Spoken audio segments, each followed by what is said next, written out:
Bonjour, je suis Céline du blog Bye Bye Célinette et je suis ravie de vous retrouver pour un nouvel épisode de mon podcast. Ça fait longtemps que j'ai pas tourné d'épisode, tout simplement parce que j'ai pas beaucoup cousu et tricoté en début d'année. J'ai pas mal réfléchi à un projet pro, mais qui pour l'instant est un peu en suspens. Et donc du coup j'ai repris le tricot et la couture ces dernières semaines. J'ai pas mal tricoté, pas mal cousu, le mojo est bien revenu. Et donc du coup je me suis dit qu'avant de partir en vacances dans un mois, j'allais essayer de vous faire quand même un ou deux ou trois podcasts pour vous montrer mes réalisations et puis voilà, se projeter un peu vers la rentrée aussi. Vous savez que moi je réfléchis mes réalisations très très à l'avance, donc voilà. Enfin, en tout cas, aujourd'hui, on se retrouve pour un podcast tricot et couture. Et je vais essayer de prendre le même format que Cécile de Que font mes mains, qui elle aussi fait évoluer un petit peu le format de ses podcasts pour qu'il soit moins long. Même si Cécile, on adore tes podcasts d'1 h 30. Enfin, moi, personnellement, j'adore tes podcasts d'1 h 30, il n'y a pas de problème. Je les écoute en faisant du sport ou justement en cousant. Donc plus c'est long, plus c'est bon pour moi. Et en tout cas, en ce qui me concerne, je vais essayer de raccourcir un petit peu et donc de vous présenter, comme elle le suggère, une réalisation tricot, une réalisation couture, pour que ça soit un petit peu moins long. Voilà. Et puis je pense que je ferai un podcast dédié futur projet. Comme ça, si vous n'avez pas envie de voir... Bref, nous commençons donc par 2 réalisations, 3 en réalité. Je me fixe des règles, mais la première à déroger, c'est moi. Donc 3 réalisations, une tricot, 2 coutures. On va commencer par la réalisation tricot.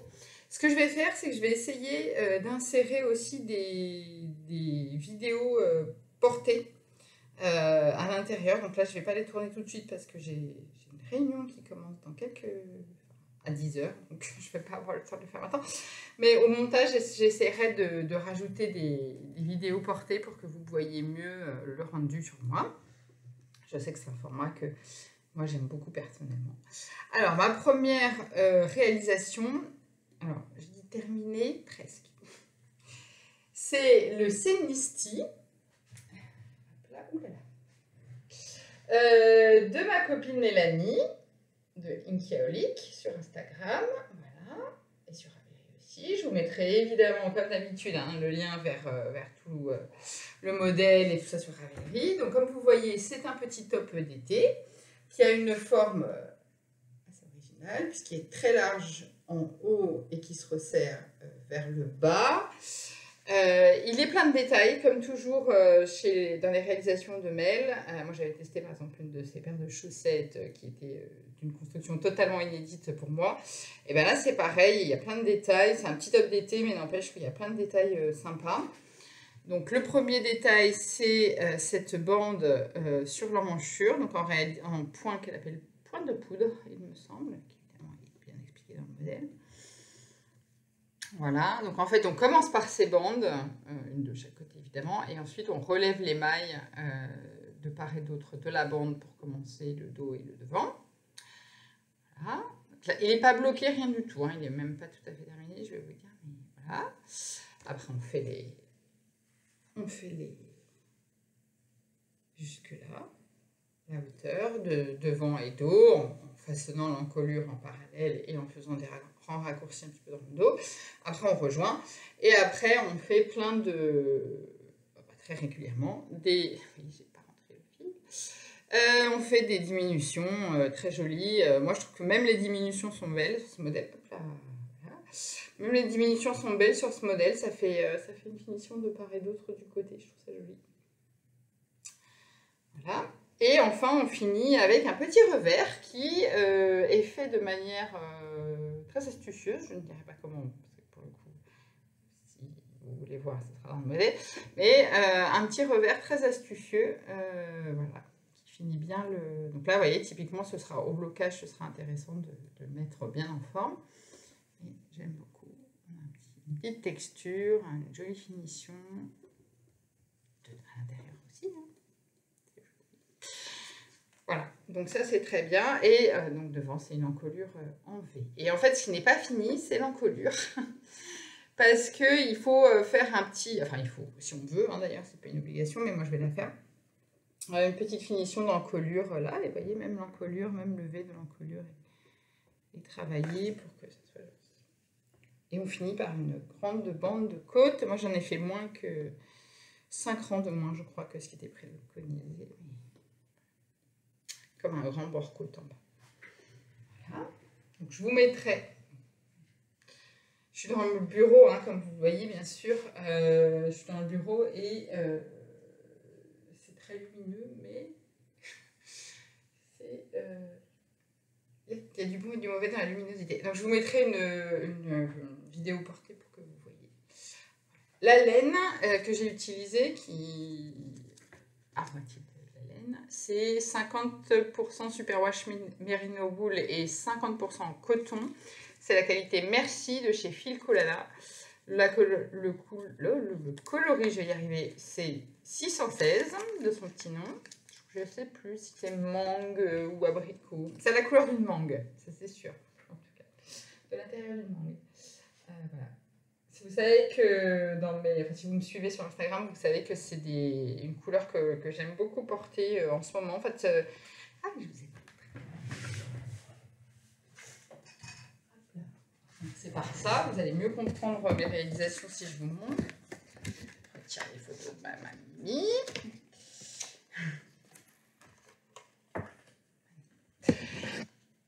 Hop là. Donc j'ai fait, pour préparer mes réalisations d'été, j'ai fait comme je fais d'habitude, à savoir j'ai fait une palette que j'aime beaucoup, en toute modestie. Donc ma palette d'été, c'est ça. Donc les neutres sont là. Donc, on retrouve toujours, les neutres sont fixes finalement dans la palette. Donc, on retrouve toujours ce crème et ce marron un petit peu soutenu, caramel brûlé. Voilà, bref. Que vous retrouvez très régulièrement dans ma palette. Hein, c'est une couleur que j'aime énormément porter. Donc, voilà, c'est vraiment des neutres. Ça fait partie... hop là, décidément, ça va être dur la luminosité. C'est un kaki clair. Alors, ce que j'aime beaucoup dans ce kaki, c'est que il n'est pas du tout olive. C'est pas le kaki militaire, si vous voulez. Ou alors, c'est un militaire qui va dans le désert, vous voyez, plutôt comme couleur. J'aime beaucoup cette teinte. J'ai pas réussi à trouver exactement cette teinte, ni en tissu, mais voilà, ça m'a servi d'inspiration manière. Ensuite, dans les piliers de la garde-robe, toujours les mêmes couleurs. Hein. Vous savez que moi, j'ai 3 piliers quatre piliers dans mes couleurs. C'est ce prune hein, que l'on retrouve quasiment à chaque saison chez moi. Hein. Enfin, pas toutes les saisons, mais presque.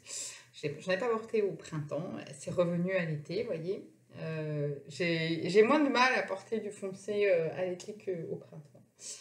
J'ai ce bois de rose, pareil, que j'aime beaucoup porter toute l'année, mais particulièrement, enfin, à l'été, j'étais contente de le retrouver, notamment j'ai un blazer de cette couleur-là. Et là, c'est les accents, voilà, et donc dans les accents, là, c'est la partie qui amène un petit peu de fantaisie, on va dire, dans une base de somme toute assez classique, mais j'aime vraiment beaucoup ce carré-là, vous voyez. Et donc, dans les accents, on a ce jaune pastel, on va dire, qu'elle appelle pastel orange. Voilà. Un orange, donc. Orange net, on n'a rien à dire. Et un rouge chaud. Voilà. Et donc, j'ai une robe qui est cette couleur-là. Je me suis achetée pour un mariage. Et que je porte même comme ça. Et donc, du coup, finalement, vous voyez, le top, il se situe assez proche de ça, entre les deux, en fait, un peu, hein. Mais c'est vrai que cette gamme de jaune orangé, c'est des couleurs que j'aime. C'est des couleurs que j'aime bien porter, en particulier l'été. Et je ne m'interdis pas de porter un autre pilier de ma garde-robe, comme vous pouvez le voir, qui est cette espèce de terre de sienne orange, enfin rouge foncé brique là. Voilà. Ça, c'est toute l'année, il n'y a pas de problème. Donc voilà, donc j'avais envie de porter une teinte un peu comme ça. Donc, sera encore mieux quand je serai un petit peu plus bronzée, hein, mais j'aime bien. C'est des couleurs que je trouve qui est pour l'été. Et moi, je sais que c'est le combo que je préfère maintenant porter, c'est bas clair et top coloré. Et donc ça, typiquement, avec un bas plus clair, du blanc, j'aime bien. Donc voilà, ça c'était ma première réalisation. Alors, qu'est-ce que j'en pense? Alors, ils tombent très bien. Les explications sont très bien, hein, comme toujours chez Belle. On a toute absence d'objectivité. Ah oui, je vous ai pas dit, mais Mel m'a offert le patron, hein, mais ça n'empêche pas de dire ce que je pense.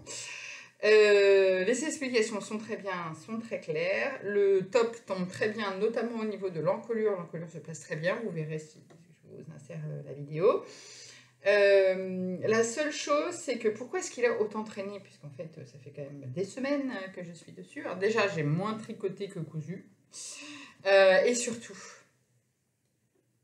il est tricoté en 2,25. Voilà. Donc c'est très joli parce que ça donne une très jolie texture fine pour un top d'été. C'est clair que c'est joli d'avoir un tissu fin, entre guillemets. Par contre, en fait, j'ai eu un problème, c'est que ça me fait très mal aux mains de tricoter des petites aiguilles. Je pense que je me crispe un peu sur les aiguilles et en fait ça m'a fait hyper mal aux mains. Alors notamment dans la marque de Jersey, là, vous voyez là, je pouvais pas. Alors déjà on a beaucoup de mailles hein, sur les aiguilles hein, forcément puisque c'est un tout petit échantillon. Donc voilà. Et donc du coup je pouvais pas, j'avais pas tricoté plus que 4 ou 8 rangs par soir, vous voyez. Donc 8 rangs c'est ça. Hein. C'est ça. Donc, vous voyez, pas plus que ça par soir. Parce que ça me faisait mal aux mains. Il y a des soirs, enfin, il y a des moments où j'ai même dû arrêter de tricoter parce que j'avais trop mal aux mains. Mais bon, c'est fini. Maintenant, il ne me reste plus que la bande d'encolure à finir. Et ce que je ferai évidemment aujourd'hui. Et je vais le bloquer et le. Je ferai la vidéo, je pense, peut-être. Oui, je vais attendre d'avoir fait l'encolure pour faire la vidéo quand même. Ça me motivera peut-être à faire l'encolure d'ailleurs. Et par contre, c'est pas sûr que je verrai. Bref. Voilà. Donc il est fini. Les explications sont très bien. Ça fait un petit top d'été, je pense qu'il va être bien sympa à porter comme ça. J'avoue que je tricote pas habituellement des tops d'été. Donc là, j'avais envie de tester. Je vous dirai à la rentrée si je l'ai porté ou si finalement, la graisse n'a pas pris. Je vous dirai ça. Ça me fait rire parce que mon carnet de notes est quand même bien assorti. Voilà, donc ça c'était la première réalisation, le Senisti, donc de Inkiaolic. J'ai un dernier point, c'est la reprise, hein, toujours. J'ai commencé en taille S en haut, fini en taille M en bas, c'est-à-dire qu'en fait j'ai fait moins de diminution que prévu. Pour rejoindre le nombre de mailles de la taille M, tout simplement, parce que, comme vous voyez, il y a beaucoup d'ampleur en haut, hein, et je voulais pas... Enfin, taille M, ça aurait été vraiment trop. En fait, mon échantillon était un peu plus grand, parce que je tricote lâche. J'ai fait mon échantillon dans la taille d'aiguille J'ai fait mon échantillon dans la taille d'aiguille préconisée, et comme je tricote lâche, mon échantillon était un peu plus grand que celui du modèle, donc j'ai fait la taille S en haut pour pas avoir une trop grande ampleur, et par contre j'ai rejoint la taille M en bas, parce que comme j'ai des hanches, je voulais pas être trop serrée en bas. Voilà. Et comme la forme est déjà très serrée en bas, je voulais pas accentuer encore plus. Et risquer que ce soit trop serré, et j'ai bien fait parce qu'il n'y a rien de trop en bas. Voilà. J'ai fait un rabattage classique en bas, tricoter les mailles comme elles se présentent et mettre une par-dessus. J'ai pas fait un rabattage tubulaire, mais il est pas mal élastique comme en bas.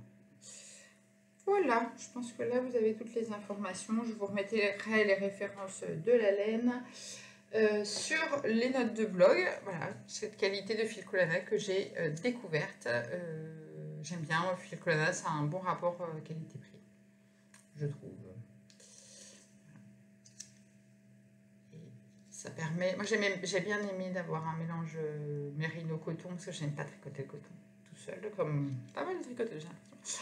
Et donc, le fait qu'il y ait un peu de mérino arrondit le fil, je trouve, et le rend plus facile et plus agréable à tricoter. Ça, c'était la réalisation tricot. Maintenant, la réalisation couture. les réalisations couture en réalité, mais je triche parce que c'est 2 fois le même. J'ai pas la photo. Et j'ai pas mon bord. C'est pas grave, je mettrai une photo du modèle. Les réalisations couture, ce sont les 2 versions que j'ai réalisées du patron Steven de Ose Pattern. Donc, comme vous savez, Ose Pattern est une marque de patron relativement récente, qui doit avoir été créée il y a 1 an et demi, 2 ans peut-être, par Monty.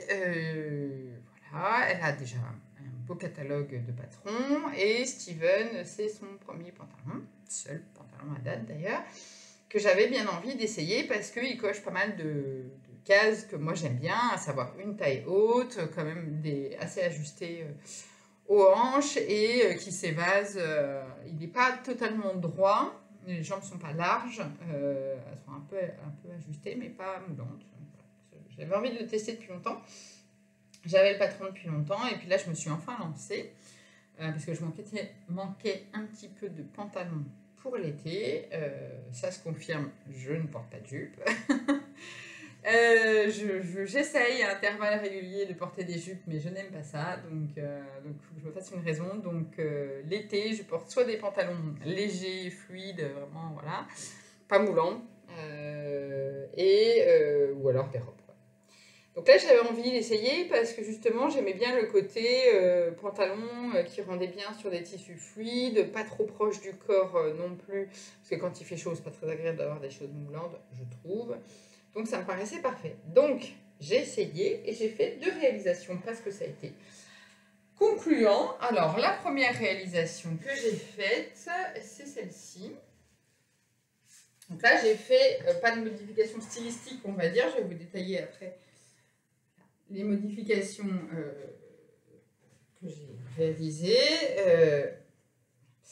Donc c'est un tissu avec un petit peu d'élastane que j'ai acheté chez... est-ce qu'il y a de l'élastane ou un poil, à peine. Que j'ai acheté chez My Little Coupon, je crois. Sur le site internet, c'était pas du tout cette couleur-là.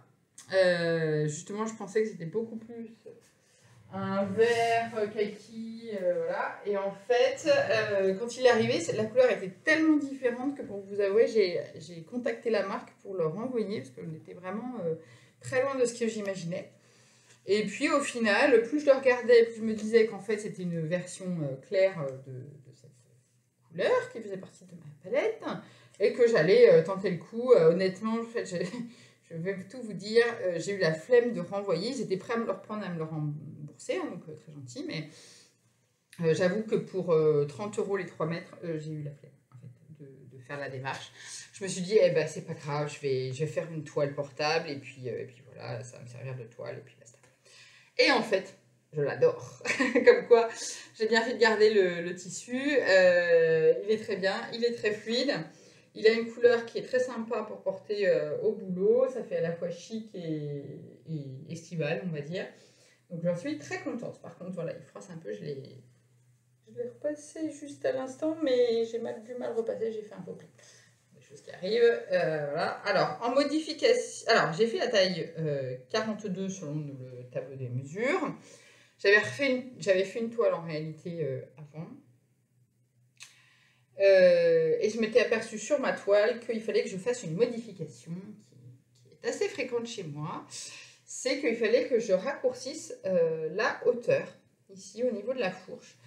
Parce que souvent, j'ai le bas de la fourche qui est très basse. Donc, voilà, qui m'arrive beaucoup plus bas que là où ça n'est censé se positionner, pour dire la chose. Donc en fait, ce que j'ai fait, c'est qu'il y a une ligne ici, hein, à allonger, raccourcir au niveau du bassin. Donc j'ai raccourci de 1,5 cm, comme ça. Et c'est parfait. Ça se positionne impeccable, ça ne me rentre pas dans les fesses pour autant, et par contre, ça ne baille pas à des endroits. Voilà. Donc c'est parfait. L'autre chose que j'ai faite, c'est que j'ai légèrement creusé l'intérieur de la cuisse ici pour pour fitter un tout petit peu plus la jambe. Mais c'est tout. Et j'ai raccourci en longueur parce que je suis une naine. Voilà, donc j'ai raccourci de 3 cm, je sais plus.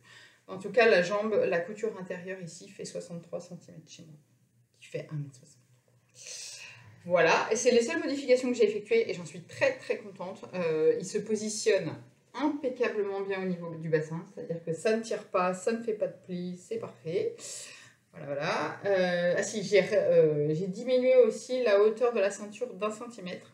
Elle est normalement 1 centimètre plus haute, hein, comme ça. Donc elle est assez large, hein, parce que je trouvais que c'était pas très gracieux sur moi, étant assez petite. J'ai un buste qui est à l'avenant.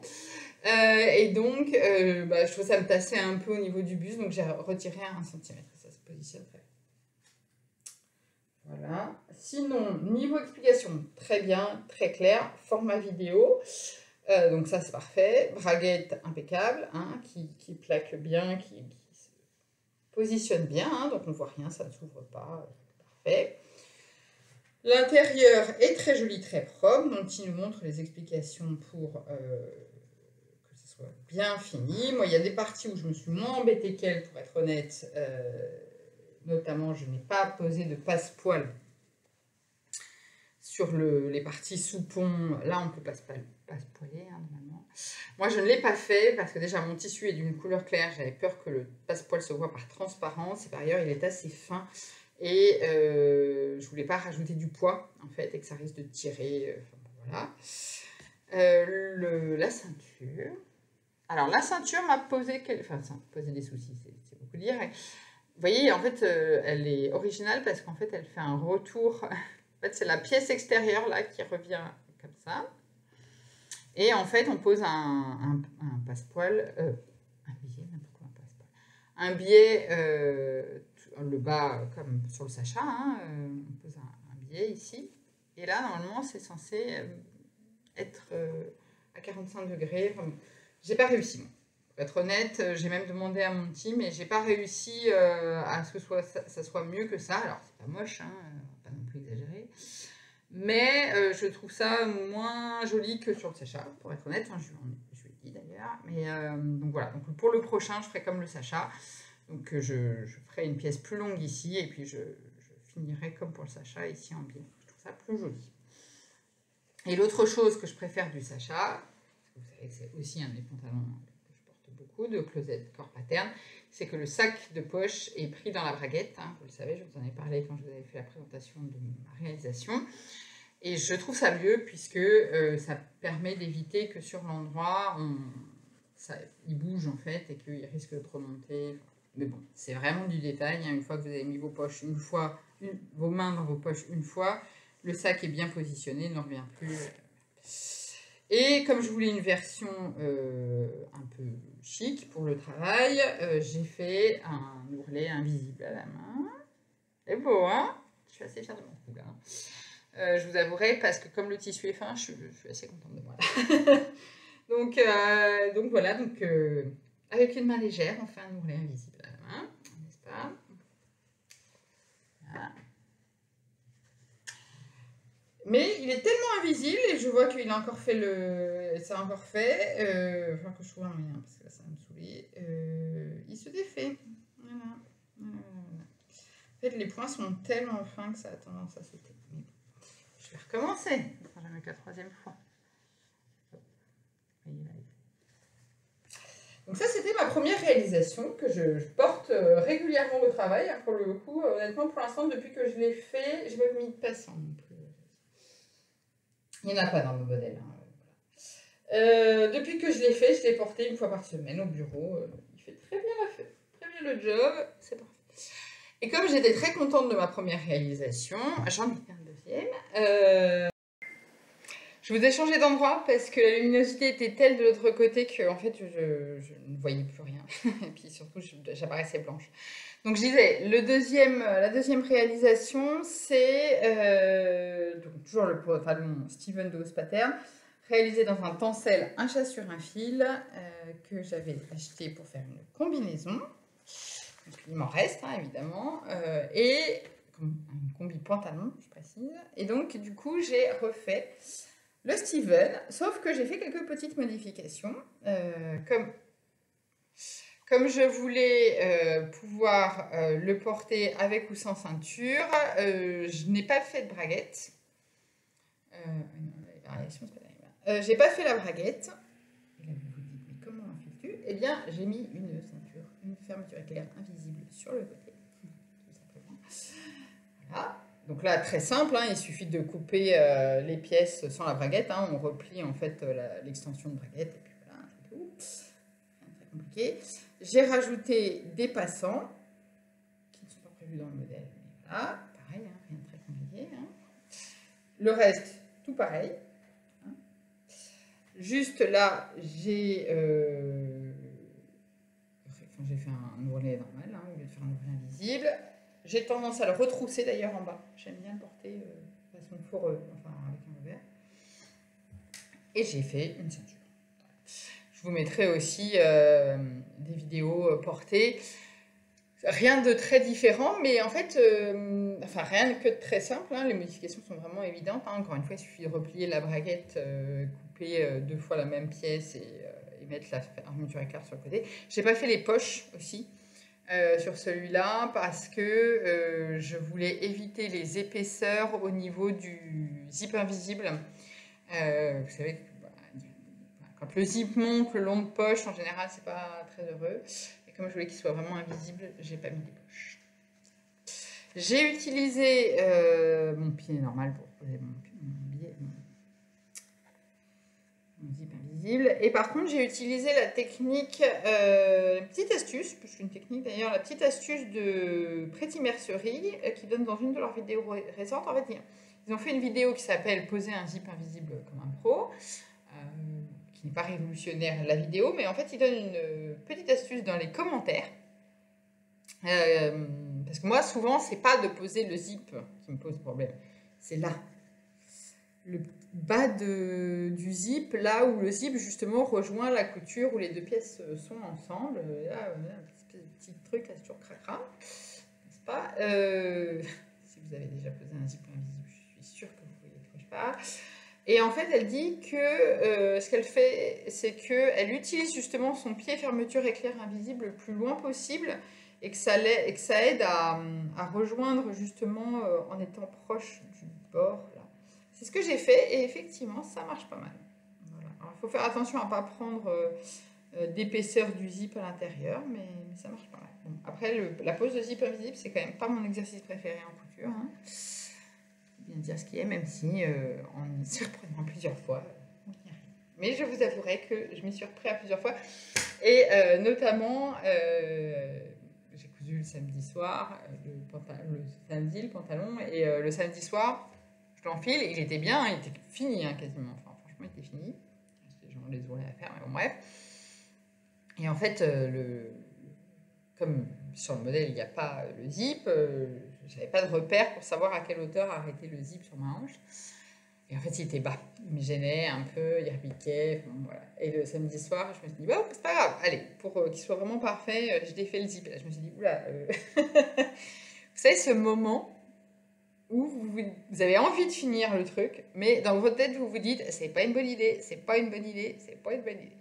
Et là, pour une fois, j'ai écouté ma petite voix de couturière expérimentée qui me disait c'est pas une bonne idée. Genre, c'est pas une bonne idée de défaire un zip invisible noir sur du tencel noir la nuit.